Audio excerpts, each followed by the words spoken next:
کہ قرآن مجید میں جو یہ الیہود جو کثرت سے ذکر ہوا ہے یہ کس سے مشتق ہے؟ اس سلسلے میں اہل علم نے بہت کچھ کہے ہیں۔ حافظ ابن کثیر رحمہ اللہ نے اس کو بہت ہی اختصار سے بیان کیا ہے۔ حافظ ابن کثیر رحمہ اللہ کہتے ہیں کہ الیہود الحوادۃ سے مشتق ہے۔ الحوادۃ کا مطلب ہوتا ہے المودۃ۔ ابن کثیر رحمہ اللہ نے ایک دوسری بات یہ ذکر فرمائی ہے کہ یہ یعنی التہود سے مشتق ہے۔ التہود کہتے ہیں التوبہ۔ اللہ تعالیٰ نے سورۃ الاعراف میں بنی اسرائیل کا جو تفصیل سے ذکر فرمایا ہے، موسیٰ علیہ السلام کی یہ دعا نقل فرمائی کہ وَاكْتُبْ لَنَا فِي هَذِهِ الدُّنْيَا حَسَنَةً وَفِي الْآخِرَةِ حَسَنَةً إِنَّا هُدْنَا إِلَيْكَ۔ إِنَّا هُدْنَا إِلَيْكَ یعنی إِنَّا تُبْنَا إِلَيْكَ۔ ان کی اسی قول کی وجہ سے آپ کے جو پیروکار ہیں ان کو الیہود کہا گیا، واللہ اعلم۔ ایک بات یہ بھی ملتی ہے ہمیں اس ضمن میں کہ یعنی یعقوب علیہ السلام کی اولاد میں جو سب سے بڑے آپ کے فرزند ہیں یہوذا ان کا نام ہے، تو انہی کے آل اولاد اور انہی کی طرف نسبت اور جو ہے انہی کا خون ہونے کی وجہ سے ان سب کو یہود کہا گیا۔ ایک بات یہ بھی ذکر کی جاتی ہے کہ جیسے کہ ایک بصری قاری ہیں جو قراء سبعہ میں شمار ہوتے ہیں، ابو عمرو ابن العلا، جن سے متعلق میں نے کئی مرتبہ ذکر کیا ہے، اور آپ دیکھیں گے کہ سورۃ سبا کے آغاز میں تو میں نے قراء سبعہ کا نام بنام لے کر کے ہلکا پھلکا میں نے تعارف بھی کروایا ہے۔ تو یہ 158 ہجری سنہ وفات ہے ان کا، تو انہوں نے کہا کہ یہ الیہود یعنی اس لیے ان کو الیہود کہا گیا کہ کانوا یتہودون یعنی ای یتحرکون عند قراءۃ التوراہ۔ جب وہ تورات کو جو پڑھتے تھے، تلاوت کرتے تھے تورات کو، تو اس وقت وہ ایک مخصوص انداز میں ہلتے تھے، وہ اس سے جو ہے ان کی ایک خاص صفت ہے وہ۔ اور اسی لیے ہم دیکھتے ہیں کہ بعض اہل علم جب ہم دیکھتے ہیں کہ قرآن مجید جو حفظ کی جو طلبہ پڑھتے ہیں کس انداز میں وہ ایک مخصوص قسم کی جو حرکت کرتے ہیں، تو بعض اہل علم نے اس کی یعنی اس پر نکیر کی ہے کہ یہود کی اس میں مشابہت ہے، لیکن ہم ہندوستان میں دیکھتے ہیں کہ جو ہے ایک عام سی بات ہے، اس کے بغیر پڑھنا دشوار ہو جاتا ہے، اسی کے عادی ہو جاتے ہیں۔ اور میں سمجھتا ہوں کہ جو ہے چاہے طالب علم ہو چاہے استاذ ہو، اس کی شاید خبر ہی نہیں ہوگی کہ جو ہے یہود اس پر حرکت کرتے ہیں، پڑھتے وقت حرکت کرتے ہیں تورات پڑھتے وقت۔ لیکن عرب دنیا میں ہم دیکھتے ہیں کہ وہ اس نوعیت کی مطلب شکلیں ان کے پاس نہیں ہیں۔ بہرحال یہ آغاز سے ہونی چاہیے۔ میں نے ضمناً اس کو ذکر کر دیا ہے۔ یہ الیہود سے متعلق باتیں تھی کہ جو ہے الیہود کس چیز سے مشتق ہے۔ چونکہ انہوں نے اللہ سبحانہ وتعالیٰ کے حضور توبہ کیا ہے، ان کو توبہ کرنے کی دعوت دی گئی، اور پھر یہ آپسی اعتبار سے ان میں جو مودت اور اخوت اور جو ہے جو تھی، اسی وجہ سے ان کو یہ نام پڑا کہ الیہود۔ یہ اس سے متعلق باتیں تھیں جو حافظ ابن کثیر رحمہ اللہ نے بہت ہی اختصار سے ذکر کیا ہے۔ یہاں ایک بات ہے جو اسی سے جڑی ہوئی ہے، وہ یہ کہ شیخ الاسلام ابن تیمیہ رحمہ اللہ کی جو الجواب الصحیح لمن بدل دین المسیح کتاب ہے، جزاہ اللہ خیراً، بہت ہی مفید کتاب اور جو ہے نفع بخش کتاب الحمدللہ، اور متعدد پہلوؤں پر گفتگو کی گئی ہے اس کتاب نے۔ کئی ایک پہلوؤں سے طالب علم مستفید ہوتا ہے، ذہن کھولتا ہے، اس کا ایمان راسخ ہوتا ہے باذن اللہ تعالی۔ شیخ الاسلام ابن تیمیہ رحمہ اللہ نے اس بات کو ذکر کیا کہ وہ جو سورۃ البقرہ اور سورۃ المائدہ کی آیت کریمہ ہے، اور یہاں جو سورۃ الحج کی آیت کریمہ ہے، ایک طرف والذین ہادوا والنصارى، دونوں طرف یہ بات کہہ کر کے ایک طرف ان کو مسلمان قرار دیا گیا اور ایک طرف ان کو کافر قرار دیا گیا۔ اس میں فرق کرنے والی بات یہی ہے کہ وہاں پر الایمان بالرسل موجود ہے سورۃ البقرہ اور سورۃ المائدہ میں، یہاں الایمان بالرسل فوت ہے۔ دوسری بات یہ ہے کہ جو ہے والذین ہادوا کہہ کر کے یہاں کافر کہا گیا ہے، اس وجہ سے بھی کہ یعنی تورات کے منسوخ ہو جانے کے بعد، انجیل کے منسوخ ہو جانے کے بعد،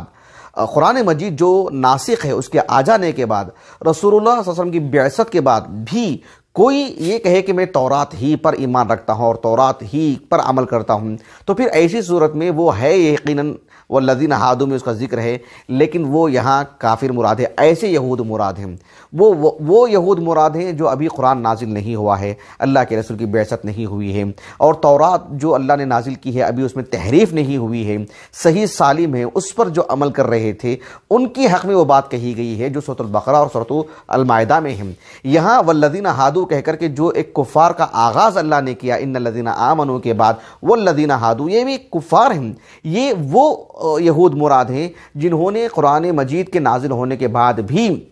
تورات ہی پر جو ہے مطلب جمے رہے، اس پر عمل کرتے رہے کلی طور پر، تفصیلی طور پر، اور پھر جو ہے تورات کے محرف ہو جانے کے بعد، اس میں تحریف ہو جانے کے بعد، اس میں تبدیلی ہو جانے کے بعد بھی اللہ کے کلام میں انہوں نے تبدیلی کی، اور تبدیلی ہونے کا علم ہونے کے باوجود بھی اسی پر وہ عمل کر رہے ہیں۔ یہاں پر وہ یہود مراد ہیں جو کہ اللہ رب العالمین کے ہاں کفر ہے۔ تو اسی لیے اللہ رب العالمین نے کہا کہ ان الذین آمنوا والذین ہادوا۔ اللہ سبحانہ وتعالیٰ نے سورۃ التوبہ میں بیان فرمایا کہ قاتل الذین لا یؤمنون باللہ ولا بالیوم الآخر ولا یحرمون ما حرم اللہ ورسولہ ولا یدینون دین الحق من الذین اوتوا الکتاب حتی یعطوا الجزیۃ عن ید وہم صاغرون۔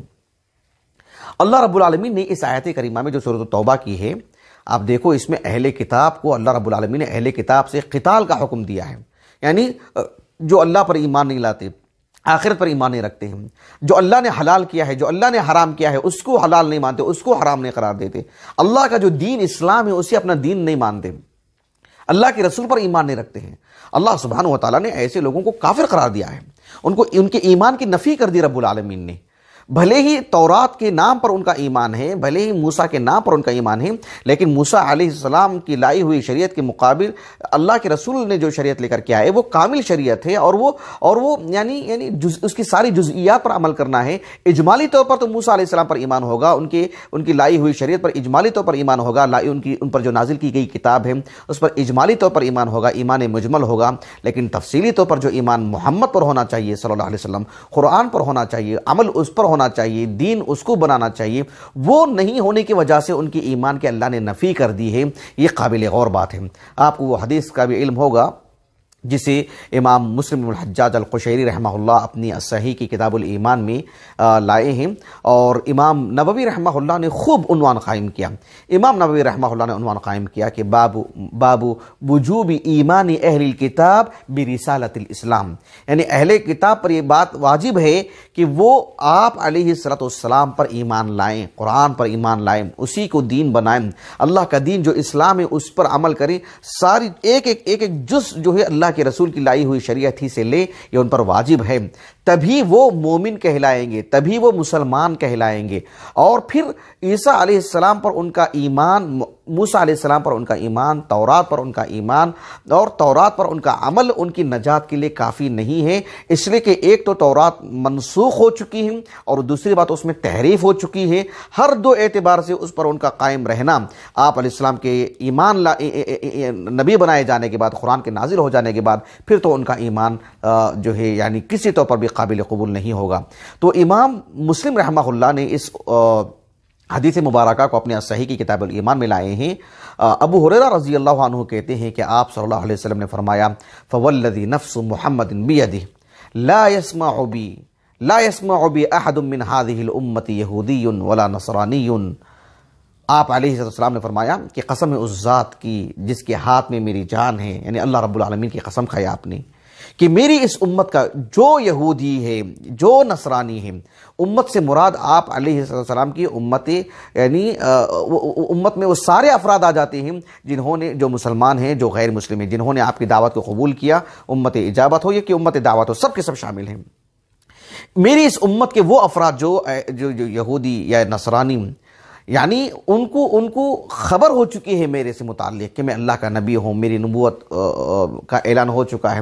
میری رسالت سے متعلق خبریں پھیل چکی ہیں، اور پھر جو ہے مجھ پر اللہ نے جو کتاب نازل کی ہے، جیسے کہ سورۃ الانعام میں اللہ نے کہا کہ لِأُنذِرَكُمْ بِهِ وَمَنْ بَلَغَ۔ شیخ الاسلام ابن تیمیہ رحمہ اللہ نے کہا کہ سورۃ الانعام کے آیت کریمہ کی تفسیر میں کہ میں یعنی تم کو بھی ڈراتا ہوں قرآن کے ذریعے سے، اور پھر جہاں جہاں تک میری بات پہنچے گی، جہاں جہاں تک میرا ذکر ہوگا، ان سب سے متعلق گویا کہ میں نے خود ہی ڈرایا ہے۔ انذار کے لیے، نظارہ کے لیے